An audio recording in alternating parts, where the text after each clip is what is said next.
Hi viewers, welcome to our channel. ప్రస్తుతం మనతో పాటు సీనియర్ జర్నలిస్ట్ దాము బాలా సార్ వారితో మాట్లాడదాం. నమస్కారం సార్.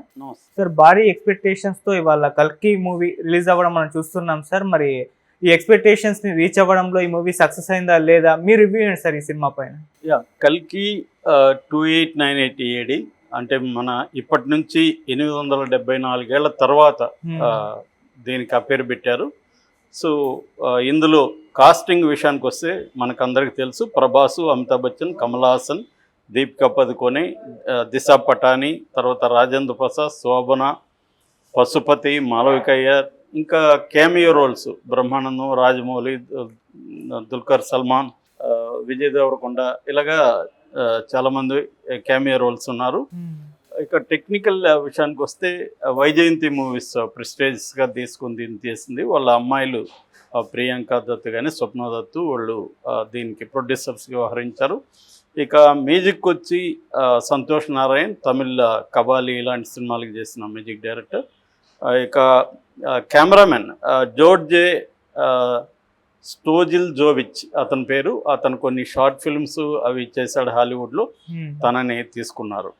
ఇక దీంట్లో బేసిక్గా కథ విషయానికి వస్తే మహాభారతం అంటే 3000 ఏళ్లకు ముందు జరిగిన మహాభారతాన్ని తర్వాత క్రీస్తు ఏడి అంటే ఆఫ్టర్ ద బీసీ 3000 అంటే మొత్తంగా 6000 సంవత్సరాల ఒక రకమైన చరిత్రని సైన్స్ ఫిక్షన్తో మిక్స్ చేసి దీన్ని చెప్పిన కథ. దీన్ని డిస్టోపియన్ సైన్స్ ఫిక్షన్ మూవీ అంటారు.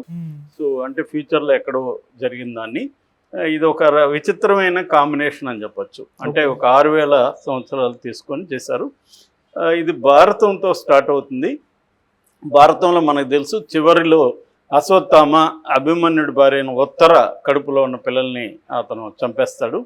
సో దాని తర్వాత విష్ణువు అంటే కృష్ణుడు ఇతనికి ఒక శాపం పెడతాడు. సో రోగాలతో గాయాలతో అలా బతుకుతూ ఉండమని.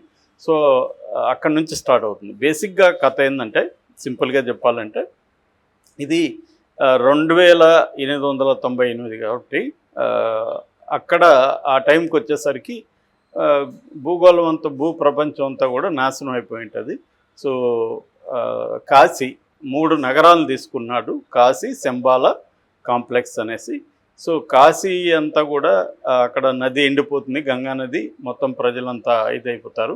దాని తర్వాత వీళ్ళందరూ ఒక సీక్రెట్ శరణార్థి నగరాన్ని ఏర్పరచుకుంటారు, అది శంబాల. అక్కడ వచ్చి అన్ని జాతుల ప్రజలు అక్కడ ఉండి ఈ కాంప్లెక్స్తో పోరాడతాం. కాంప్లెక్స్ అనేది ఏంటంటే, ఈ భూమి మీద దొరకని అన్ని రకాల సౌకర్యాలను ఏర్పరచుకొని ఒక నగరాన్ని, యాస్కిన్ అని కమల్ హాసన్ క్యారెక్టర్, యాస్కిన్ అక్కడ ఒక నగరాన్ని నిర్మించి ఎవరిని రానేయకుండా, ఇక్కడ నుంచి ఎవరిని అక్కడికి పోనీయకుండా కాశీ మీద ఈ నగరం ఉంటుంది.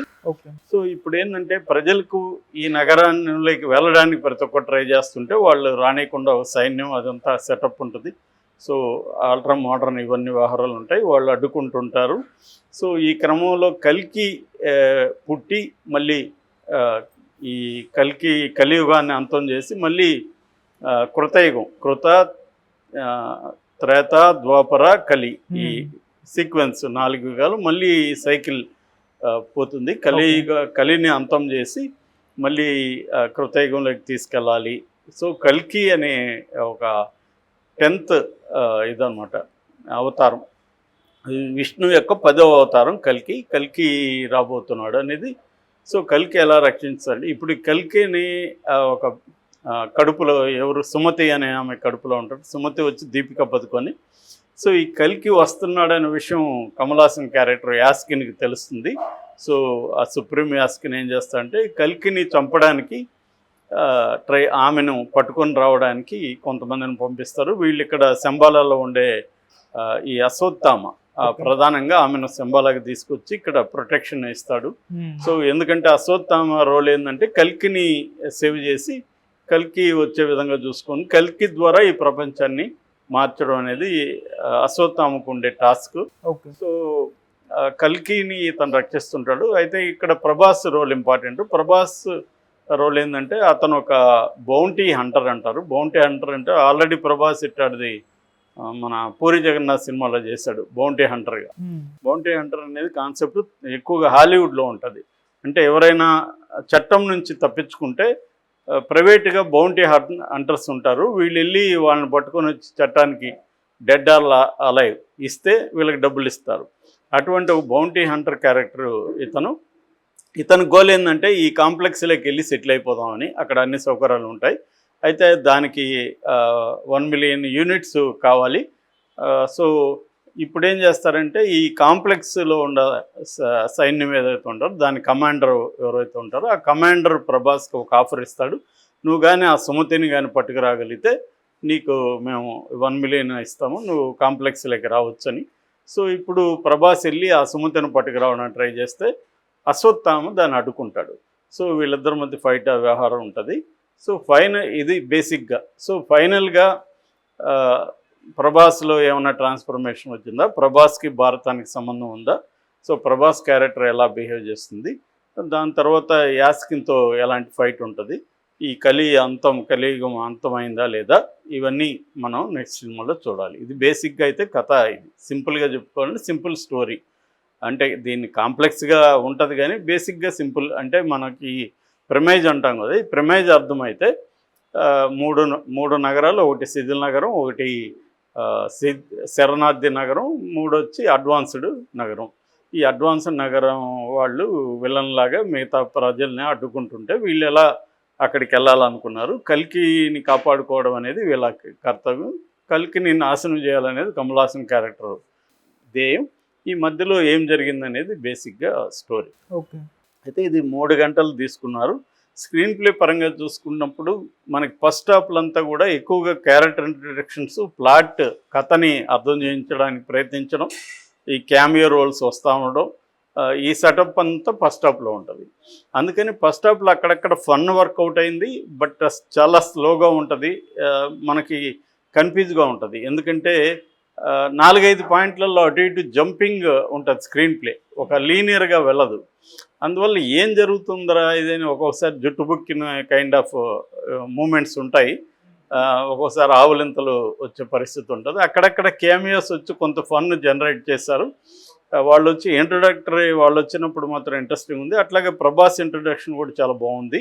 సో ఫస్ట్ హాఫ్లో అక్కడక్కడ కొన్ని మూమెంట్స్ బాగున్నా కానీ ఓవరాల్గా తీసుకున్నప్పుడు కొంత బోరింగ్గాను, స్లోగాను ఏం జరుగుతుంది అన్న కన్ఫ్యూజన్ అయితే ఫస్ట్ హాఫ్లో స్క్రీన్ ప్లేలో ఉంది. అదే పెద్ద మైనస్ ఈ సినిమాకి. ఇంటర్వెల్ ఒక యాక్షన్ సీను, దాని తర్వాత నీకు climax last 30 minutes old class movie అని చెప్పచ్చు. ఓల్డ్ క్లాస్లో ఏ మూవీస్కి అంటే ముఖ్యంగా మార్వెల్ మూవీస్ ఎక్కువ మనం చూస్తుంటాం ఈ జాన్రాలో. ఈ మార్వెల్ మూవీస్కి ఏ మూవీస్కి కూడా ఇది తీసిపోదు. అటువంటి ఒక వండర్ఫుల్ విజువల్స్ని నాగ్ అశ్విన్ క్రియేట్ చేశాడు. సో బేసిక్గా ఏంటంటే ఈ సినిమాలో వండర్ఫుల్గా ఉన్నవి యాక్షన్ సీక్వెన్సెస్, ఆ విజువల్స్, ఆ ఈ 3 ప్రపంచాలని తీర్చిదిద్దిన విధానం అది చాలా ఎక్స్ట్రాడినరీగా ఉంది. ఇక యాక్టింగ్ విషయానికి వస్తే దీంట్లో హీరో అని చెప్పుకోవాల్సింది ప్రభాస్ని కాదు, అమితాబ్ బచ్చన్ని. అమితాబ్ బచ్చన్కి 81 ఏళ్ళు, కానీ అతను వండర్ఫుల్గా చేశాడు. అమితాబ్ బచ్చన్ లేకపోతే ఈ సినిమా లేదు. ఫస్ట్ హీరో వచ్చి నాగ్ అశ్విన్ అని చెప్పుకోవచ్చు, డైరెక్టరే హీరో. సెకండ్ వచ్చి అమితాబ్ బచ్చన్, థర్డ్ మాత్రమే ప్రభాస్. ప్రభాస్కి మొత్తం 3 గంటల్లో 1 అవర్ స్క్రీన్ టైం కూడా లేదు, స్క్రీన్ టైం తక్కువ. అందువల్ల ప్రభాస్ ఫ్యాన్స్ కొంత డిసప్పాయింట్ అయ్యే అవకాశం ఉంది. కానీ అయితే ప్రభాస్ స్క్రీన్లో ఉన్న ప్రెజెన్స్ మాత్రం 1 అవర్ ఉన్నా కూడా 3 గంటల్లో ఉన్నంత ప్రెజెన్స్ ఇవ్వగలిగాడు. ఈ మధ్యకాలంలో ప్రభాస్ వరుసగా డిసప్పాయింట్ చేస్తున్నాడు, కానీ ఈ సినిమా డిసప్పాయింట్ కారు. ఫ్యాన్స్కి పండుగ, ప్రభాస్ని స్క్రీన్ మీద చూడడం అనేది ఫ్యాన్స్కి పండుగ. బ్రహ్మాండమైన లుక్స్ కానీ, అతని ప్రజెన్స్ కానీ, యాక్షన్ సీక్వెన్స్లో ఇది కానీ, ముఖ్యంగా అమితాబ్తో కాంబినేషన్ సీన్స్ వండర్ఫుల్గా ఉన్నాయి. అంటే ఇద్దరు ఒక సమౌజ్జీల్లాగా వాళ్ళ ఫైట్ కానీ అదంతా కూడా మెస్మరైజింగ్గా ఉన్నాయి. సో అది చెప్పొచ్చు. కమల్ హాసన్ టోటల్గా 7-8 నిమిషాలు కూడా క్యారెక్టర్ లేదు. అంటే ఇది మళ్ళీ సెకండ్ పార్ట్ తీయబోతున్నారు, దాంట్లో కమల్ హాసన్ ఎక్కువ ఉంటాడు. So Kamal Haasan screen presence తక్కువ. ఇక నెక్స్ట్ చెప్పుకోవాల్సిన దీపికా పదుకొనె చాలా బాగా చేసింది. ఆ క్యారెక్టర్లో ఒక తల్లిగా, తన బిడ్డను కాపాడుకునే తల్లిగా ఆమె చాలా ఎక్స్ట్రాడినరీ చేసింది. మిగతా రాజేంద్ర ప్రసాద్ కానీ, శోభన కానీ, దిశా పటానిది పెద్దగా లేదు, మిగతా వాళ్ళు కూడా వాళ్ళ రోల్స్లో చేశారు. సో ఈ క్యామియో రోల్స్ అయితే పెద్ద వాళ్ళని ఏదో మార్కెట్ కోసం వాడినారు తప్ప వాళ్ళ ఇంపార్టెన్స్ స్క్రిప్ట్లో కూడా పెద్దగా లేదు. పెద్దగా వాళ్ళు ఆడియన్స్ని కూడా ఎంగేజ్ చేసింది కూడా లేదు. ఏదో 2 నిమిషాలు 1 నిమిషం అలా వచ్చిపోతుంటారు. విజయ్ దేవరకొండది అయితే అర్జునుడిగా బాగానే ఉంది క్యారెక్టర్. మిగతావి నేను కొన్ని రివీల్ చేయట్లేదు, అది స్క్రీన్ మీద చూడాలి. ఓవరాల్గా నాగస్విన్ డైరెక్షను, అది తర్వాత విజువల్సు, నటులు, అక్కడక్కడ వచ్చే ఫన్ను, కురుక్షేత్ర యుద్ధం వండర్ఫుల్ ఎపిసోడ్. అది మాత్రం ఓల్డ్ క్లాస్ చెప్పచ్చు. అది బ్రహ్మాండంగా చేశారు. ఇక్కడ మైనస్ వచ్చేసరికి నేను ఇందాక చెప్పినట్టుగా ఫస్ట్ హాఫ్ స్లోగా వెళ్తుంది. తర్వాత ఈ మ్యూజిక్ సంతోష్ నారాయణ అక్కడక్కడ డిసప్పాయింట్ చేశాడని చెప్పాలి. పాటలు అయితే డిసప్పాయింటింగే. బ్యాక్గ్రౌండ్ స్కోర్ కూడా కొన్ని చోట్ల ఎక్స్ట్రాడినరీ బాగుంది, కొన్ని చోట్ల ఇంకా బాగా చేస్తుంటే బాగుండేమో అన్న ఫీలింగ్ అయితే వచ్చింది. అది ఒక మైనస్ అనేది చెప్పాలి ఓవరాల్గా. ఇక విజువల్స్, నేను చెప్పిన కెమెరామ్యాన్ ఎవరైతే ఉన్నాడో స్టోజిల్ జోవిచ్, తను చాలా ఎక్స్ట్రాడినరీగా చేశాడు. దీపిక డబ్బింగ్ ఒకటి మనకి ఇబ్బందిగా అనిపిస్తుంది. ఆమె దగ్గర డబ్బింగ్ చెప్పించుకున్నా ఉంటే బాగుండు, వేరే వాళ్ళు తెలుగు వాళ్ళు చెప్పుంటుంటే బాగుండు, అదొక మైనస్. తర్వాత ఎమోషన్స్ కొన్ని చోట్ల వర్కౌట్ అవ్వలేదు. సో ఇది మైనస్లుగా చెప్పుకోవచ్చు. ఈ మైనస్లు కానీ లేకపోయింటే ఇది నిజంగా కూడా క్లాసిక్ అయిండేది. ముఖ్యంగా డైరెక్షన్లో మైనస్, ఫస్ట్ హాఫ్లో స్క్రీన్ ప్లేలో మైనస్ ఉంది. అది కానీ కొద్దిగా షార్ప్గా చేస్తుంటే మాత్రం ఇది ఒక క్లాసిక్ అయిండేది. ఈ మైనస్ వల్ల ఈ 3 గంటల సినిమా అనేది ఫస్ట్ హాఫ్లో మనకి కొంత తలనొప్పి క్రియేట్ చేస్తుంది. సెకండ్ హాఫ్ మాత్రం wow moments, wonderful moments, classic moments ఉంటాయి. అయితే నాలాంటి కొన్ని హాలీవుడ్ సినిమాలు కూడా గుర్తొచ్చాయి. ఇలీసియం అనే ఒక బేసిక్ సినిమా ఉంది, దాంట్లో కూడా ఇటువంటి యూనివర్సెస్ ఉంటాయి. అటువంటి కొన్ని సినిమాలు అయితే నాకు గుర్తొచ్చాయి. ఓవరాల్గా మన పురాణాలు తీసుకొని హాలీవుడ్ కైండ్ ఆఫ్ సైన్స్ ఫిక్షన్ని కలపడం అనేది ఒక కొత్త ప్రయోగం ఇండియా స్క్రీన్ మీద. ఆ రకంగా నాగస్విన్ని అభినందించాలి. ఖచ్చితంగా నాగస్విన్ క్రియేట్ చేస్తాడు, వండర్స్ అయితే క్రియేట్ చేస్తాడు. నా rating 3.5 out of 5. Okay sir, thank you so much.